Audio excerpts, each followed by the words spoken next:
இப்ப வரைக்குமே தேர்தல் பிரச்சாரத்திலையும் சரி இப்பயும் சரி அதிமுக அப்படின்ற பேரை கூட சொல்ல மாட்டேன்றாரு மற்றும் பலர் அப்படின்னு தான் சொல்றாருன்னா, அந்த கட்சியில இருக்க அல்லது அந்த கட்சி நிர்வாகிகள் இன்னைக்கு கூட வெல்லமண்டி நடராஜன் அங்க மேடையிலே அவர் கூட போய் நிற்கிறாரு, அதெல்லாம் நம்ம பார்க்க முடியும். அந்த கட்சியை சேர்ந்த இப்போ நிறைய எம்எல்ஏக்கள் ரிசைன் பண்ணிட்டு அங்கே போய் சேர்றாங்க அப்படின்னா அந்த கட்சியில் இருக்க ஆட்களை எடுக்கிறது எந்த அளவுக்கு சரியா இருக்கும்னு நினைக்கிறீங்க? இல்லை, இது சரியாக இருக்க, அதாவது அவங்க எம்எல்ஏக்கள் ஜெயிச்சிருந்திருக்கும் பொழுது அவர்களை ராஜினாமா பண்ணிட்டு தாவேக்கால இழுப்பது ஒரு வகையில் குதிரை பேரம்.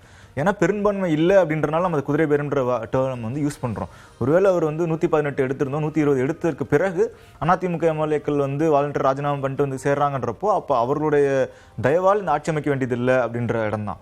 இப்போ ஆனால் இந்த எம்எல்ஏக்களால் தனிப்பெரும்பான்மை, அதாவது தாவேக்கா எம்எல்ஏக்களாக அவங்களை மாற்றி தங்களுக்கான பெரும்பான்மை நிரூபிக்கணும் அல்லது தங்களுக்கு பெரும்பான்மையை வச்சுக்கொள்ள போகிறாங்க அப்படின்றப்போ அதனால தான் நம்ம அதை குதிரை பேரம்னு விமர்சிக்கிறோம். அதை விஜய் அவர்களே மனமுகந்து ஒத்துருக்கிறார். நீங்கள் இன்னும் கொஞ்சம் எனக்கு ஆதரவு கொடுத்துருந்துருக்கலாம். அப்போது இது என்ன சொல்லுதுன்னா, ஒரு முழுமனதாக அவர் ஒரு கூட்டணி ஆட்சிக்கோ அல்லது கூட்டணி ஆட்சியோட அமைதல அவருக்கு உடன்பாடு இல்லை அப்படின்றது தான் அது காமிக்குது. அதனால அவருடைய ஒப்புதலுடன் தான் இந்த அதிமுக எம்எல்ஏக்களை ராஜினாமா செய்துவிட்டு தாவேக்கள் இணைக்கிறாங்க அப்படின்றதையும் பார்க்க முடியுது. இன்னொன்று, இது எவ்வளவு தூரம் சரியாக இருக்குன்னு கேட்டால், இது மாரலி எத்திக்கலி ராங்குன்னு கேட்டால் ராங். பட் ஆனால் லீகலி அப்படி அதுக்கான எந்த கிரவுண்டும் கிடையாது. லீகலி ராஜினாமா யார் வேணாலும் எப்போ வேணாலும் ராஜினாமா செய்துவிட்டு மாற்றுக் கட்சியில் சேர்ந்து ஒரு இடைத்தேர்தல் சந்திக்கலாம். அதைத்தான் அவர் செய்கிறார். இன்னொன்று, சார் சொன்னதில் ஒரு நுவான்ஸ்டான பாயிண்ட்டு, இதற்கு முன்னாடி அவர் நிஜமாலுமே எம்ஜிஆருடன் தனி ஒப்பிட்டார். அவர் இந்த முறை இதுக்கு முன்னாடி அவர் திருச்சியில் போகும்பொழுது எம்ஜிஆர்களுக்கு மாலை அணிவித்ததாகட்டும், அப்போ நடந்த ஸ்டேஜிங் ஒரு மேடையில் இதே மாதிரியான ஒரு தற்காலிக மேடையில் தான் பேசுகிறாரு. அந்த ஸ்பீச்லையுமே அவர் எம்ஜிஆருக்கு அடுத்து அவர் தான் அல்லது எம்ஜிஆர் இவர் அடுத்து எம்ஜிஆர் அப்படின்ற மாதிரியான உருவகம் தான் தொடர்ச்சியாக செய்யப்பட்டது. அவருமே இந்த மாற்றம் வரலாறு திரும்புகிறது அப்படின்னு சொன்னது 67க்கு பிறகுன்றத பிரதான முக்கியத்துவத்தை தாண்டி 77 தான் அவங்க ரொம்ப முக்கியமாக சொன்னாங்க. 77 நடந்தது போலவே ஒரு வரலாறு திரும்புகிறது அப்படின்ற எம்ஜிஆரோட கம்பேரிசனையும் தன்னை அடுத்த ஒரு எம்ஜிஆராகவும் தான் அவங்க போஸ்டரிங்லாம் நடந்தது. அப்ப இன்னைக்கு பேசும்போது எம்ஜிஆர் தான் அவரோட நம்ம ஒப்பிட முடியாதுன்ற இடத்துல. ஏன்னா இப்போ நீங்க அப்ப பேசும்பொழுது ஆதரவு திமுக எதிர்ப்பு வாக்குகள் உங்களுக்கு வேணும், அந்த இடத்துல இருந்து பேசுறாரு. இப்போ நீங்க ஒரு அக்ரெசிவ் ஃபைட்டிங் டோன்ல இல்லாம அந்த அதிமுகவாக நான் இருக்கிறேன், புதிய அதிமுகவாக நான் இருக்கிறேன், புதிய எம்ஜிஆராக நான் இருக்கிறேன், எம்ஜிஆர் உங்களுக்கு தலைவர் தான், எனக்கும் அவர் தலைவர், நானும் அவரை மதிக்கிறேன், நான் அவரோட ஒப்பிடலை, நான் அவருடைய தம்பி தான் அல்லது நான் அவருடைய ஜூனியர் தான், ஆனால் நான் எம்ஜிஆரோட ஒப்பிடலை. ஸோ அதனால் நீங்கள் எம்ஜிஆருக்கு அடுத்த நான் இருக்கேன், என்னை ஆதரிங்க அப்படின்னு ஒரு அப்பீசிங் டோன் தான் இது. நீங்கள் அக்ரெஷன் டோனில் போகிறப்போ சிலர் வருவாங்க. இந்த வாட்டி ஒரு அக்ரெஷன் டோனுக்கோ அல்லது அதை அசர்ட் பண்ணிக்கிற டோனுக்கோ போகாமல் ஒரு அப்பீசிங் டோனுக்கு வந்திருக்காருன்னு தான் பார்க்குறோம். அதனால தான் அவர் எல்லாத்தையும் வரிசைப்படுத்தி சொல்கிறார். பெரியாரிலிருந்து அண்ணாவிலிருந்து கலைஞர் அவர்களோ அல்லது அடுத்த 2ஆம் கட்ட தலைவர்கள் இருப்பாங்க திமுகவிலையும் அவங்க பேர்லாம் உச்சரிக்காமல் நேரடியாக பெரியார், அண்ணா, எம்ஜிஆர், ஜெயலலிதா மேடம் அப்படின்ற இந்த வரிசைப்படுத்துறார். அப்போ நியூ ஏடிஎம்கே அப்படின்னு இது விஜய் அவர்கள் மட்டும் கிடையாது. பொதுச்செயலாளர் எலெக்ஷன் கேம்பெயின் மேனேஜ்மெண்ட் பொதுச்செயலர் ஆதவர்ஜுனா அவர்களுமே தாவேக்கா தான் புதிய அதிமுக, 90% அதிமுகவினர் தாவேக்கு தான் வருவாங்க அப்படின்றது அவங்களோட நோக்கம். சாமிநாதன் சார் சொன்ன மாதிரி இது மும்முனை போட்டியாக இருக்கப்போ அது இன்னும் சிரமமாக தான் இருக்கும். அடுத்த தேர்தலில் களத்தை இருமுனை போட்டியாக்குது. இருமுனை போட்டிக்கு திமுகவினரை இங்கே சேர்ப்பதை விட அதிமுகவினரை கட்சியில் சேர்த்துக்கொள்வது அவங்களோட ஆதரவை பெறுவது தான் இதுக்கு சரியாக இருக்கும். அதுதான் வலுப்படுத்த முடியும். ஒரு திமுக ஆன்டி டிஎம்கேன்னு பேசுகிறப்போ, ஒரு தூய சக்தி எதிராக பேசுகிறோம் அப்படின்னு, தூய சக்தி தீய சக்தின்னு பேசுகிறோன்றப்போ திமுகவிலிருந்து யாரையும் கொண்டாலோ அல்லது அது ஆதரவாளர்களை சேர்த்துக்கொள்வதை விட அதிமுக உறுப்பினர்களை சேர்த்துக்கொள்வது தான் தனக்கு பலம் அதிகமாக இருக்கும் அப்படின்னு அவர் பார்க்குறாரு. திரு சாமிநாதன், நீங்க அதை எப்படி பார்க்குறீங்க? அதை எப்படி புரிஞ்சுக்கணும்? அதிமுகவை எங்கேயுமே மென்ஷன் பண்ணவே இல்லை, கேம்பெயின் முன்னாலே சரி பின்னாலே சரி. ஆமா சார், அவர் திமுக எதிர்ப்புங்கிற புள்ளியே அதிமுகவினரை ஈர்க்கும். இன்னைக்கு பாருங்க சார், வெல்லமண்டி நடராஜன் இணைந்திருந்தார். வெல்லமண்டி நடராஜன் 2016 திருச்சி கிழக்குல போட்டியிட்டு ஜெயித்தவர், அங்க அமைச்சராக இருந்தவர், சுற்றுலாத்துறை அமைச்சராக இருந்தார். 2021 அதே திருச்சி கிழக்குல போட்டியிட்டு தோல்வி அடைந்திருந்தார். அப்ப இது மாதிரி ஒவ்வொரு தொகுதிக்கு தொகுதி அதுக்காக அதிமுகவிலிருந்து தலைகர்த்தர்களை இழுத்துக் கொள்றாங்க வேலை செய்யறதுக்கு, அதற்கான பணிகளை முன்னெடுக்கிறதுக்கு. அதனாலதான் அவர் தொடர்ச்சியாக எம்ஜிஆர் அவர்களை சொல்வது.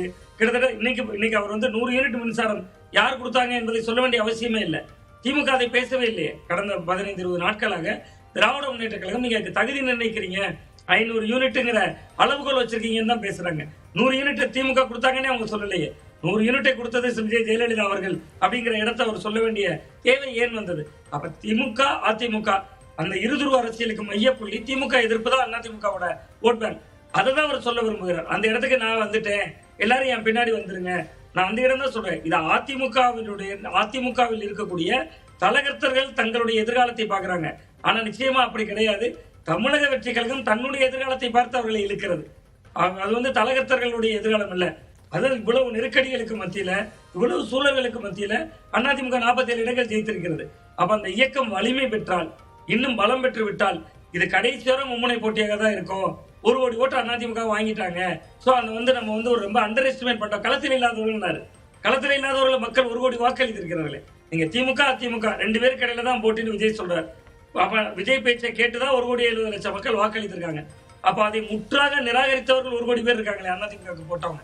அப்ப அதை நீர்த்து போக செய்வதன் மூலமா கிட்டத்தட்ட தமிழக வெற்றி கழகத்தை பலப்படுத்த முடியும். இருமுனை நீங்க அவர் வருத்தத்தை பதிவு செய்யறாரு சார். நீங்க விஜய் அவர்களுடைய உரையில நீங்க இன்னும் கொஞ்சம் அதிகமா ஆதரவு கொடுத்திருக்கலாம் அப்படிங்கிறாரு. அப்ப அவர் கூட்டணி கட்சிகள்ல ஏன் மற்றவர்கள் இணைகிறாங்க, ஏன் இன்னைக்கு மற்றவர்கள் இணைகிறாங்க, எம்எல்ஏக்கள் ராஜினாமா பண்ணிட்டு இணைகிறாங்க, எல்லாத்துக்குமான பதில் அந்த வார்த்தைக்குள்ள வந்துருது. பிரபாகர் சொன்ன மாதிரி அவர் கூட்டணி ஆட்சி அப்படின்றத விரும்பாம இருந்திருக்காரா? அப்படிதான் அதை புரிஞ்சுக்கிறதா? ஆமா சார், நிச்சயமா அவர் நிச்சயமா சார். அவர் அதே உரையில இன்னொரு இடத்துல சொல்றாரு, நாங்க மெஜாரிட்டியா வந்திருந்தாலும் கூட கூட்டணி ஆட்சி பண்ணிருப்போம் அப்படிங்கிற இடத்த சொல்றாரு. அது வார்த்தைக்காக தான் சொல்கிறார். அவர் எதிர்பார்த்தது இது விஜய் அவர்களை பொறுத்தவரை தனிப்பெரும்பான்மை கிடைக்கலங்கிறது அவருக்கு வருத்தம். ஒருவேளை தோல்வி அடைந்திருக்கலாம், அது அடுத்த தேர்தலில் வெற்றியை தந்திருக்கலாம். ஆனா வெற்றி பெற்றும் ஒரு முழு பெரும்பான்மை கிடைக்கலையே அப்படிங்கிற ஆதங்கம் அவர்கிட்ட இருக்கு. அதனால அதுக்கு என்ன காரணம் அதை யோசிக்கிறார். திமுக கூட்டணி கட்சிகள் ஒரு சிறிய ஆட்டத்தோட பிளே பண்ணி முடிச்சுட்டாங்க. அதிமுக கூட்டணி கட்சிகள் அங்க பாஜக ஒரே ஒரு இடம் ஜெயிக்கிறாங்க, பாட்டாளி மக்கள் கட்சி 4 சீட்டு ஜெயிக்கிறாங்க. ஆனா அதிமுக களத்திலே இல்லாதவர்கள் விஜய் சொன்ன அதிமுக விஜய் அவர்கள் அவ்வளவு சொன்ன பிறகு 47 சீட்டு ஜெயிக்குது. அப்ப கிட்டத்தட்ட அந்த இடம் தான் யோசிக்கிறாங்க. அப்ப தலகர்த்தர்கள் இருக்காங்க. நீங்க இன்னைக்கு இசக்கி சுப்பையா போயிருக்காங்க, அம்மா சமுத்திரத்துல தாவேக்கா 3வது இடம் வருது. அப்ப இதையெல்லாம் அவர்கள் பாக்குறாங்க. அப்ப தலகர்த்தர்களோட வேல்யூ என்ன, அதிமுக ஏன் இன்னும் காக்கப்படுதுன்னா ஒவ்வொரு மாவட்டத்திலும் இப்படியான நபர்கள் இருக்காங்க. அதை உடைத்தால் தன்னுடைய அரசியல் எதிர்காலத்துக்கு நல்லதுன்னு அவர் நினைக்கிறார். இன்னொரு விஷயம் கூட இருக்கு சார், எதிர்கால கணக்கு. 2029 நாடாளுமன்ற தேர்தல் வரப்போகுது. விஜய் அவர்களோட ராகுல் காந்தி இருக்கிறார் பிரதமராக காட்ட. திமுக யாருமே இன்னைக்கு இல்ல, மு க ஸ்டாலின் அவர்கள் தான் இருக்காரு. 3வது அணி உருவாகுங்கிறாங்க, அது ஒரு பக்கம் வைத்துக் கொள்ளலாம். அதிமுக பாஜக இருக்கு பிரதமர் வேட்பாளர் காட்ட. அப்ப அதிமுகவை மீண்டும் மீண்டும் பலவீனப்படுத்தி அங்க இருக்கிறவர்களை அழைத்துக் கொள்வதன் மூலமாகத்தான் நீங்க இந்த 40க்கு 40 என்கிற இலக்க திமுக மாதிரி அடைய முடியும். அப்ப பல கணக்குகள் விஜய் அவர்கள் அரசியல் கணக்காக தான் இதை ஹேண்டில் பண்றாரு. இப்ப திமுக என்ன செய்வாங்க? 2029 யார பிரதமரா காட்டுவாங்க? இல்ல, அவர்களுக்கு 3வது அணியை தவிர வேற வாய்ப்பே இல்லை. அகில இந்திய அளவுல ஒரு 3வது அணி, அந்த 3வது அணியை மையமாக வைத்து. ஆனா அது ரொம்ப சிக்கல் ஏற்படுத்தும் சார் திராவிட முன்னேற்ற கழகத்துக்கு. நீங்க 2014 தேர்தல் ஜெயலலிதா அவர்கள் தேர்தலை காட்டுறதுக்கு பிரதமர் இல்ல, திமுகவும் காங்கிரசும் தனித்தனியா தேர்தலை சந்திச்சாங்க. அன்னைக்கு ஜெயலலிதா அவர்கள் மோடியா லேடியான்னு கேட்டாங்க. அந்த ஒரு அலைதான், அதற்கு 37 சீட்டை மக்கள் கொடுத்தாங்க. அன்னைக்கு அவர்கிட்ட காட்ட பிரதமர் இல்ல. ஆனா திமுக இன்னைக்கு ஒரு தொகுதியில் கூட வெல்ல முடியல, காங்கிரஸ் கட்சியும் ஒரு தொகுதியில் கூட வெல்ல முடியல. நீங்க அப்படியே அதை 2024 பொறுத்து பாத்தீங்கன்னா அந்த நிலைமை அதிமுகவுக்கு ஏற்பட்டது. அவர்கள்ட்ட காட்டுறதுக்கு பிரதமர் இல்ல. திமுகவும் மோடி எதிர்ப்பை பிரதானப்படுத்தினாங்க அப்படின்னா அவர்களுக்கு வெற்றி வாய்ப்பு இருக்குமா? அது இந்த 29 சாத்தியமா? ஏன்னா ஏற்கனவே இப்ப தாவேக்கா இருக்காங்க, காங்கிரஸ் அவங்களோட தான் இருக்காங்க. காங்கிரஸ் யாரு கூட இருக்காங்களோ அவங்க தான் முழுமையான மதச்சார்பற்ற அல்லது பிஜேபிக்கு எதிரான ஒரு முனையில நிற்பாங்க. அப்படின்னும் போது பிஜேபி எதிர்ப்பு இங்க 2ஆ பிரிஞ்சிடும். அப்ப அது வந்து திமுக எந்த வகையில ஹெல்ப்ஃபுல்லா இருக்கும்? இல்ல சார், அது பிஜேபி எதிர்ப்பு இரு துண்டுகளாக உடைகிற பொழுது எதிர்கட்சி அரசியல்ல அதிமுகவையும் முந்த வேண்டிய தேவை திமுகவுக்கு இருக்கு. அதை முந்தி அவர்கள் நிக்கிற பொழுது திமுக கவனம் குவிக்கலாம். ஆனா அது இயல்பாகவே பாஜக அணிக்கு லாபம் தர சார். நீங்க 2 வாக்குகள் இடதுசாரித்துவ வாக்குகள் தான். நீங்க திமுக மதச்சார்பின்மை பேசுது, தாவேக்காவும் மதச்சார்பின்மை என்ற ஒரு அணி அமைச்சதுன்னா இயல்பாகவே இங்க வலதுசாரி அரசியலுக்கு ஒரு வாசல் திறக்கப்பட்டுரும். 2 கூறா உடைய போகாது. நீங்க உதாரணத்துக்கு கேரள மாநிலத்துல பாருங்க, திருச்சூர் தொகுதியில சுரேஷ் கோபி அவர்களுடைய வெற்றிக்கு அடித்தளமிட்டது 2 இடதுசாரிகள் அங்க மோதுறது. காங்கிரஸ் தனியா மோதுறாங்க, கம்யூனிஸ்ட் மோதுறாங்க. அதே மாதிரிதான் இங்க பல தொகுதிகள் ஜெயிப்பாங்கன்னு நான் சொல்லல. ஒரு கடந்த தேர்தலில் நம்ம ஒரு கணக்கு வைத்திருந்தோம், 2 அலைன்ஸை சேர்த்தாலே 38% ஓட்டு வருது. ஜெயித்திருந்தா சேர்ந்திருந்தா 15 தொகுதிகளில் ஜெயித்திருப்பாங்க. அந்த சூழல் ஏற்படும். ஏன்னா விஜய் அவர்களுக்கு ஒரு ஆன்டி இன்கம்பன்சி இயல்பிலேயே உருவாகும். திமுக மேலதான் அவர் தொடர்ந்து விமர்சனம் வைக்கிறார். அப்ப அது ஒரு வகையில் அதிமுக பிஜேபி அலைன்ஸ் தொடர்ந்தால் அது களத்துல அவர்களுக்கும் சாதகமாகும். திமுகவுக்கு பிரதமர் வேட்பாளர் இல்லாமல் சந்திக்கிறப்ப ஒரு குறிப்பிட்ட சதவீதத்தை தாண்டது பெரிய சவாலா மாறும். இன்னொன்னு அலைன்ஸ் இல்ல சார். இன்னைக்கு துரை வைகோ பேசுறாரு, துரதிருஷ்டவசமாக உதயசூரியனில் போட்டியிட்டு விட்டோங்கிறார். அப்ப யாரோட தான் இவர்கள் தேர்தலை சந்திக்க போறாங்கிற கேள்வி வருது.